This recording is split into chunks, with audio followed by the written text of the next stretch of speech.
राजानं मारलं आणि पावसानं झोडपलं तर मायबाप शेतकऱ्याने न्याय मागायचा कोणाला? लाखो रुपयांचे खते बियाणे औषधे मातीत घालून आयुष्याशी जुगार खेळता आलाय तो माझा फक्त मायबाप शेतकरी.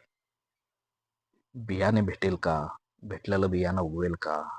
आलेलं पीक येणाऱ्या अवकाळी पाऊस अतिवृष्टी त्याच्यापासून चांगलं वाचेल का?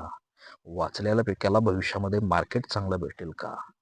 काही गोष्टी माहीत नसतात, तरीही कित्येक वर्षापासून पिढ्यानपिढ्या माझा मायबाप शेतकरी शेती करत आलाय आणि आजही करत आहे.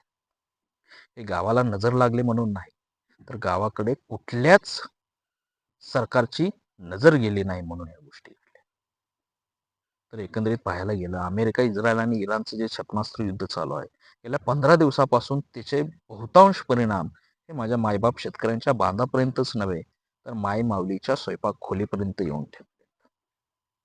आणि तसं पाहायला गेलं तर द्राक्ष उत्पादक जिल्हा म्हणून सांगली, नाशिक, केळी उत्पादक जिल्हा म्हणून सोलापूर जिल्हा असेल, त्याचबरोबर जळगाव जिल्हा असेल, या भागामधून मोठ्या प्रमाणात जी निर्यात आहे ती द्राक्षाची, केळीची आणि कांद्याची होत असते.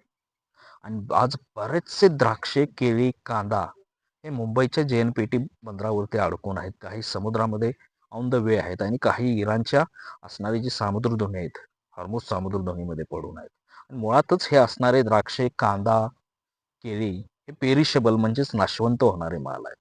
आणि ह्याला अजून 10 ते 15 दिवसामध्ये याची योग्य ते विल्हेवाट लावून जोपर्यंत ग्राहकापर्यंत पोहोचत नाही आणि जर नाही पोहोचलं तर त्याचे एकंदरीत दुष्परिणाम हे माझ्या मायबाप शेतकऱ्याला आणि निर्यातदारांना भोगावे लागतात.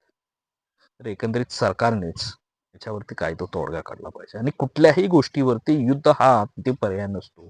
ज्या देशामध्ये शांती, सौख्य आणि सौभाग्य नांदत असतं त्या देशामध्ये विकास सुद्धा होत असतो. तर एकंदरीत शासनाने त्याच्यामध्ये लक्ष घालून द्राक्ष उत्पादक, केळी उत्पादक, कांदा उत्पादक शेतकऱ्यांच्या पाठीशी ताकदीने उभा राहून यांचंही जगणं मान्य करून यांना योग्य तो आधार देणं गरजेचं आहे.